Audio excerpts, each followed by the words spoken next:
ஓம் சாந்தி. நான் அன்பின் கடல் சிவபாபாவின் அன்பெனும் பாராசூட்டில் அமர்ந்திருக்கின்றேன்.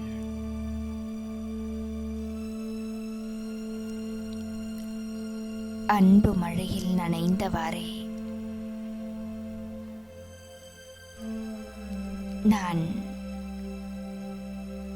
எனது முயற்சியில் தீவிரமாக பறந்து கொண்டிருக்கின்றேன்.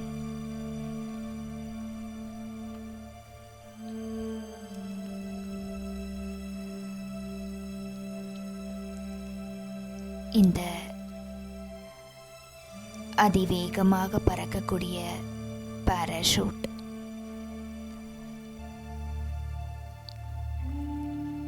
எனது உடலாலும் மனதாலும் இதயத்தாலும்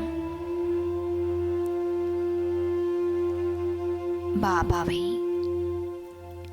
மிக அருகில் காண செய்கின்றது, அனுபவம் செய்ய வைக்கின்றது.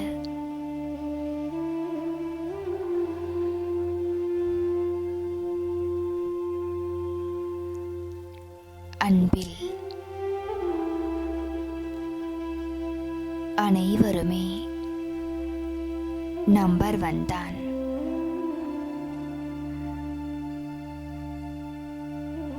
நான் பாபாவுடனேயே அருகிலேயே இருக்கின்றேன்.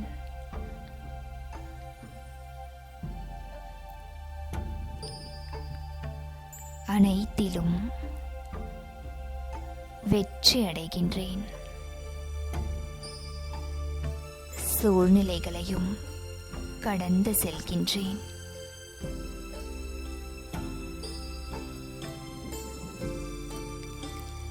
பாபா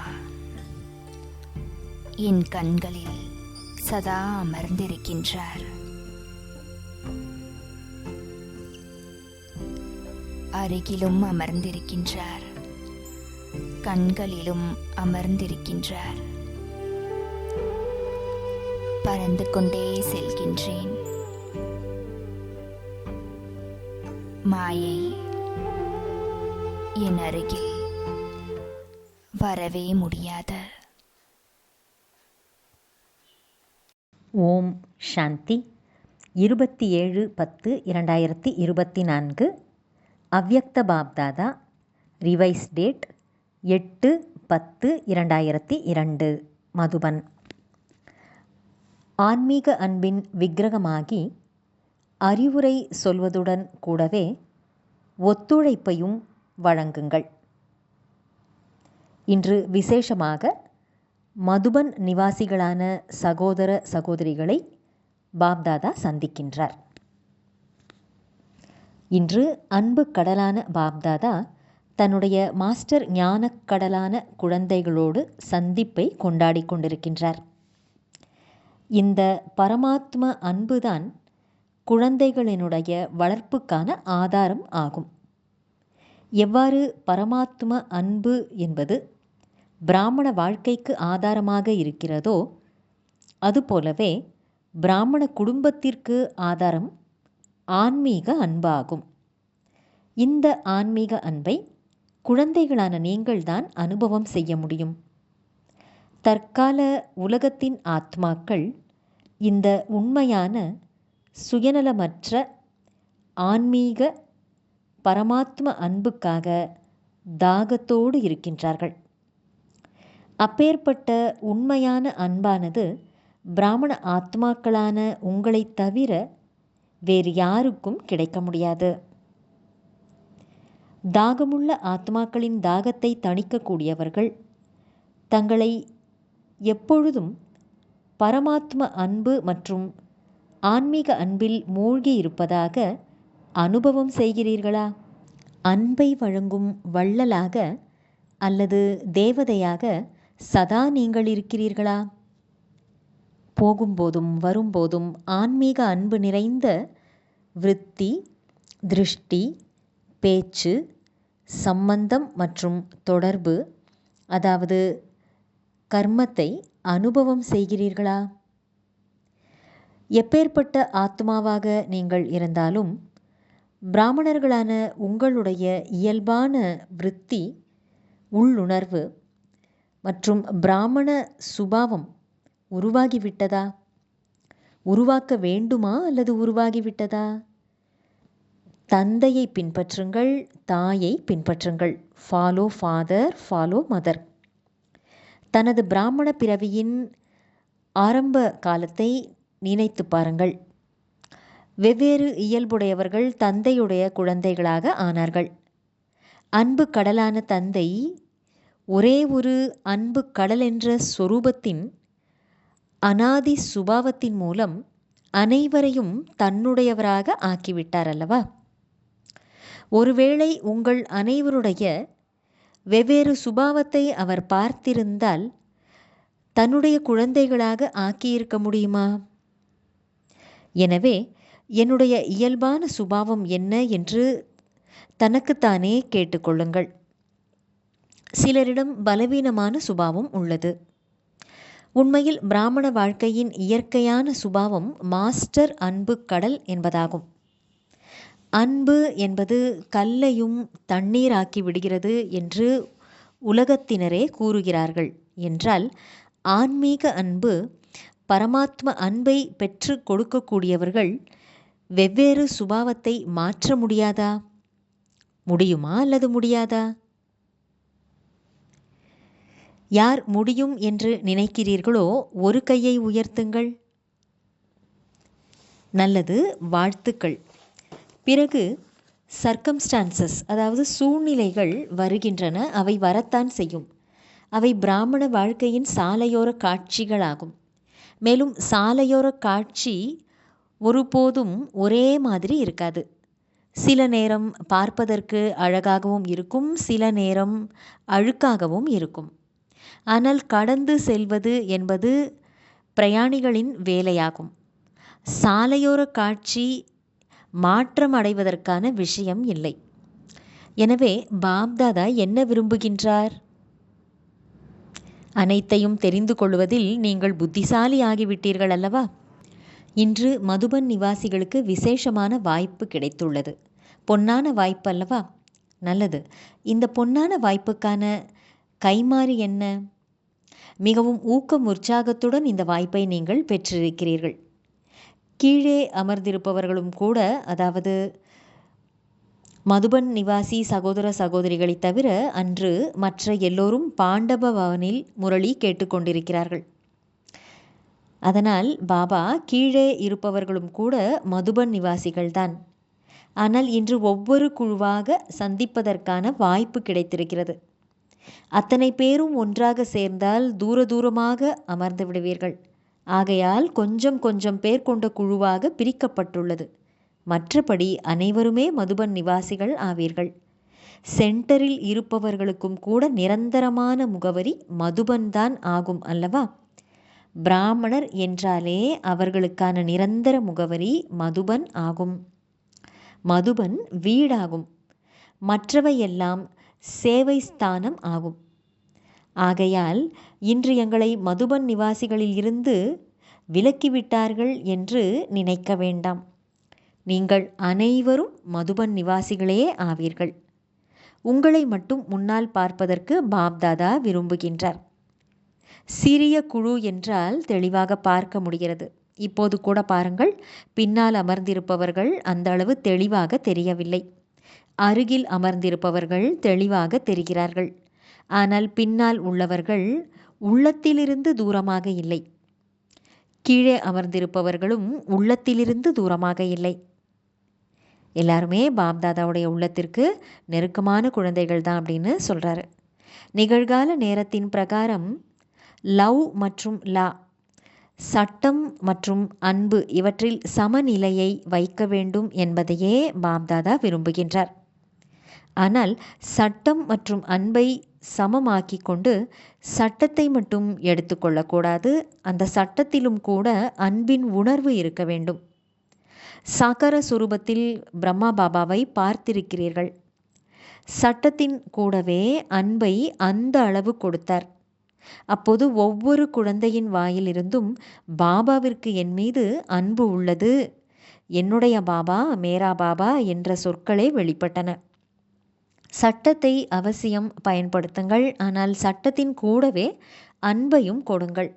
சட்டத்தை மட்டும் உபயோகப்படுத்தக்கூடாது. சட்டத்தை மட்டுமே பயன்படுத்தினால் ஆங்காங்கே பலவீனமாக இருக்கும் ஆத்மாக்கள் மனமுடைந்து போய்விடுகின்றனர். எப்போது நீங்கள் ஆன்மீக அன்பின் மூர்த்தியாக, ஒரு விக்கிரகமாக ஆவீர்களோ அப்பொழுது பிறருடைய அன்பினுடைய, அதாவது அன்பு என்றால் ஆன்மீக அன்புதான், பிற அன்பு அல்ல.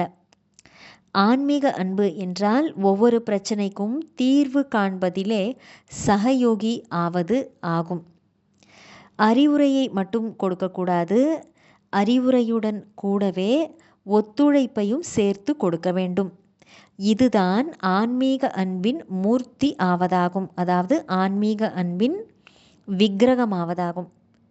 ஆகவே இன்று விசேஷமாக பாப்தாதா ஒவ்வொரு பிராமண ஆத்மாவிற்கும், அவர்கள் உள்நாடோ அல்லது வெளிநாடோ, நாலாபுரத்திலும் உள்ள அனைத்து குழந்தைகளுக்கும் ஆன்மீக அன்பின் மூர்த்தியாக, விக்கிரகமாக ஆகிவிடுங்கள் என்பதையே விசேஷமாக அடிக்கோடிட்டு கூறுகிறார்கள். மேலும் ஆத்மாக்களினுடைய ஆன்மீக அன்பின் தாகத்தை தணிக்கக்கூடிய தேவி தேவதை ஆகிவிடுங்கள். சரிதானே? நல்லது. பாப்தாதா குளோபல் மருத்துவமனை அபு நிவாசிகள் மற்றும் பார்ட்டிகளுடன் சந்திக்கின்றார். அனைவரும் தங்களை அதிர்ஷ்டசாலி என்று புரிந்திருக்கிறீர்களா? முழு உலகிலும் அனைவரையும் விட உயர்ந்ததிலும் உயர்ந்த அதிர்ஷ்டம் யாருடையது? நீங்கள் ஒவ்வொருவரும் என்ன நினைக்கிறீர்கள்? அனைவரையும் விட உயர்ந்ததிலும் உயர்ந்த அதிர்ஷ்டம் என்னுடையது என்று ஒவ்வொருவரும் புரிந்திருக்கிறீர்களா? அதிர்ஷ்டசாலியாக இருக்கின்றீர்கள் என்றால் குஷியாக இருக்கிறீர்களா? சதா குஷியாக இருக்கிறீர்களா? சில நேரங்களில் மட்டும் இருப்பதில்லை அல்லவா? பாப்தாதா பாக்கியத்தின் நட்சத்திரத்தை பிரகாசிக்க செய்து விட்டார்கள் என்றால் பிரகாசிக்கும் நட்சத்திரத்தை பார்த்து நீங்கள் மகிழ்ச்சியாக இருக்கின்றீர்களா? உங்கள் உள்ளத்தில் சதா குஷியின் இசை ஒலிக்கிறதா? என்ன பாடலை உள்ளம் பாடுகிறது? ஆஹா, என்னுடைய சிரேஷ்டமான பாக்கியம், இந்த பாடலை பாடுகிறீர்களா? முழு கல்பமும் உங்களுடைய பாக்கியத்தின் மகிமை புகழ் பாடப்படுகிறது. அரை கல்பத்திற்கு பாக்கியத்தின் பிராப்தியை நீங்கள் அனுபவிக்கிறீர்கள் மற்றும் அரை கல்பத்திற்கு உங்களுடைய பாக்கியத்தின் புகழை அநேக ஆத்துமாக்கள் பாடிக்கொண்டே இருக்கிறார்கள். அனைத்தையும் விட விசேஷமான விஷயம் என்னவென்றால், தந்தைக்கு முழு உலகத்தில் உள்ளவர்களில் யாரை பிடித்திருக்கிறது? உங்களைத்தான் பிடித்திருக்கிறதல்லவா? எத்தனை ஆத்மாக்கள் இருக்கிறார்கள், ஆனால் உங்களை மட்டுமே பிடித்திருக்கிறது. பகவானே உங்களை விரும்பிவிட்டார். இதைவிட உயர்ந்த விஷயம் வேறென்ன இருக்க முடியும்? எனவே சதா தந்தையின் கூடவே தன்னுடைய பாக்கியத்தையும் நினைவில் வைத்து கொள்ளுங்கள். பகவான் மற்றும் பாக்கியம். தினந்தோறும் அன்பு நினைவுகளை பெறும் பிரபுவின் அன்பை பெறும் ஆத்மா வேறெவராவது கல்பத்தில் இருப்பார்களா? தினந்தோறும் அன்பு நினைவுகள் கிடைக்கிறதல்லவா? அனைவரையும் விட அதிகமான செல்லமானவர்கள் யார்? நீங்கள்தான் இல்லையா? எனவே சதா தன்னுடைய பாக்கியத்தை நினைவு செய்து கொண்டிருந்தால் வீணான விஷயங்கள் எல்லாம் ஓடிவிடும். அவற்றை விரட்ட வேண்டிய அவசியமே இல்லை. தானாகவே சகஜமாகவே அவை ஓடிவிடும். இப்போது நிகழ்கால நேரத்தின் பிரகாரம் சங்கமயுக நேரத்தின் மகத்துவத்தை புரிந்து கொண்டு ஒவ்வொரு வினாடியும் தன்னுடைய பிராப்தியை மிகவும் உயர்ந்ததாக உருவாக்கி கொண்டே இருங்கள். ஒரு வினாடியை கூட வீணாக்கக்கூடாது. ஏனென்றால் ஒவ்வொரு வினாடிக்கும் மிக பெரிய மகத்துவம் உள்ளது. ஒரு வினாடி என்பது வீணாக கழியவில்லை, ஆனால் அதிக நேரம் அதில் போய்விடுகிறது. மேலும் இந்த நேரம் பிறகு கிடைக்காது.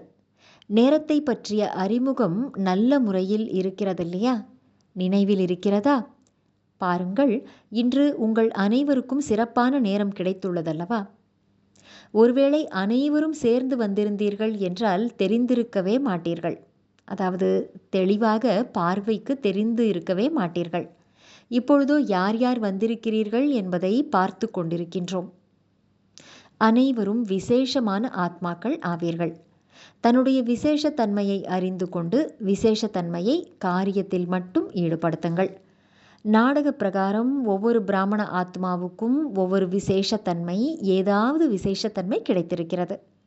இவரிடத்தில் எந்த விசேஷத்தன்மையும் இல்லை எனும்படியாக எவருமே இல்லை. எனவே தன்னுடைய விசேஷத்தன்மையை சதா நினைவில் வைத்துக் கொள்ளுங்கள். மேலும் அதை சேவையிலும் ஈடுபடுத்துங்கள். ஒவ்வொருவரின் விசேஷத்தன்மையானது பறக்கும் கலைக்கான மிகவும் தீவிரமான விதி ஆகிவிடும். அவற்றை சேவையில் ஈடுபடுத்த வேண்டும். அபிமானம் கொள்ளக்கூடாது. ஏனென்றால் சங்கம யுகத்தில் ஒவ்வொரு விசேஷத்தன்மையும் நாடகத்தின் பிரகாரம் பரமாத்மா இறைவனின் பரிசாகும். பரமாத்மா தந்திருக்கின்ற அந்த பரிசில் அல்லது கொடையில் அபிமானம் வராது. எவ்வாறு பிரசாதம் இருக்கிறது இல்லையா, அதை யாரும் தன்னுடையது என்றோ என்னுடைய பிரசாதம் என்றோ சொல்ல மாட்டார்கள். பிரபுவின் பிரசாதமாகும். பிரசாதம் என்பது தனக்காக மட்டும் பயன்படுத்தப்படுவதில்லை, பகிர்ந்தளிக்கப்படுகிறது. நீங்கள் பகிர்ந்தளிக்கின்றீர்கள், மகாதானி ஆவீர்கள், வரதானியும் ஆவீர்கள். ஓரிரு மணி நேர மகாதானி அல்ல, திறந்திருக்கும் களஞ்சியமாக ஆவீர்கள். ஆகையினால் தந்தையை கள்ளம் கபடமற்ற களஞ்சியம் என்று சொல்கிறார்கள் அல்லவா, திறந்திருக்கும் களஞ்சியம் இல்லையா. ஆத்மாக்களுக்கு கை நிறைய கொடுத்து கொண்டே செல்லுங்கள். யாசிப்பவர்களின் வரிசை எவ்வளவு நீளமாக இருக்கிறது. இதுவோ குறையாத பொக்கிஷம் ஆகும். பகிர்ந்தளிப்பதிலே சிக்கனப்படுத்துவதில்லை தானே. தாராளமான உள்ளத்தோடு பகிர்ந்தளியுங்கள். வீணாக்குவதில் சிக்கனம் செய்யுங்கள். ஆனால் பகிர்ந்து அளிப்பதில் திறந்த உள்ளத்தோடு பகிர்ந்து கொடுங்கள். நல்லது. அனைவரும் மகிழ்ச்சியாக இருக்கிறீர்களா? சில நேரங்களில் கொஞ்சம் கொஞ்சம் இருக்கிறது, சில நேரங்களில் மூட் ஆஃப், அதாவது மனநிலை சரியில்லை. இவ்வாறு இல்லை தானே. தந்தையை பின்பற்றுங்கள். பாப்தாதா மூட் ஆஃப் ஆகிறாரா என்ன? தந்தையை பின்பற்ற வேண்டும் அல்லவா. பாப்தாதாவிடம் விசேஷமாக பிராமண குழந்தைகளை பார்ப்பதற்கான டிவி இருக்கிறது. அதில் அனைவருடைய விதவிதமான மனநிலை, மூட் தெரிகிறது. அதை பார்க்க எவ்வளவு வேடிக்கையாக இருக்கும். சதா மகாதானியாக இருப்பவர்களின் மனநிலை மாறாது. நீங்கள் வள்ளல் அல்லவா, கொடுத்து கொண்டே செல்லுங்கள். தேவதை ஆகப் போகிறவர்கள் என்றாலே கொடுக்கக்கூடியவர் ஆவார்கள், பெறுபவர்கள் அல்ல, தருபவர்கள். ஆகையால் ஒருவர் என்ன வேண்டுமானாலும் கொடுக்கட்டும், நீங்கள் கை நிறைய சுகம், கை நிறைய சாந்தி, கை நிறைய அன்பை கொடுத்து விடுங்கள். சரிதானே? நல்லது. சந்திப்பை கொண்டாடிவிட்டோம். நாங்கள் பின்னால் வந்திருக்கின்றோம் என்று நினைக்கவில்லை அல்லவா. விசேஷமாக வந்திருக்கிறீர்கள். மதுவனத்துக்கு அருகில் இருக்கிறீர்கள். மதுவனத்தை நன்றாக சுற்றி வளைத்திருக்கின்றீர்கள். அன்பு என்ற விமானத்தின் மூலம் சதா அருகில் இருக்கும் அனுபவத்தை செய்யக்கூடிய அன்பின் மூர்த்தி அல்லது அன்பின் விக்கிரகம் ஆகுக. விளக்கம்: அனைத்து குழந்தைகளிடமும் பாப் தாதாவின் அன்பு நிரம்பி இருக்கிறது. அன்பு என்ற சக்தியினால் அனைவரும் முன்னோக்கி பறந்து சென்று கொண்டே இருக்கிறார்கள். அன்பு என்ற விமானம் உடல் மற்றும் மனதால், உள்ளத்தினால் குழந்தைகளை தந்தையின் அருகில் அழைத்து வந்து விடுகிறது. ஞானம், யோகம், தாரணை என்பதில் அனைவரும் அவரவர் சக்திக்கேற்றபடி வரிசை கிரமமாக இருக்கிறார்கள். ஆனால் அன்பு என்ற விஷயத்தில் ஒவ்வொருவரும் முதல் நம்பரிலேயே இருக்கிறார்கள். இந்த அன்புதான் பிராமண வாழ்க்கை கிடைப்பதற்கான மூல ஆதாரம் ஆகும். அன்பின் அர்த்தமே அருகில் இருப்பது, தேர்ச்சி பெறுவது மற்றும் ஒவ்வொரு சூழ்நிலையையும் மிகவும் சுலபமாக கடந்து செல்வது என்பதாகும். ஸ்லோகன்: தன்னுடைய கண்களில் தந்தையை நிறைத்து கொண்டீர்கள் என்றால் மாயையின் பார்வையிலிருந்து நீங்கள் தப்பித்து விடுவீர்கள். நல்லது. ஓம் சாந்தி.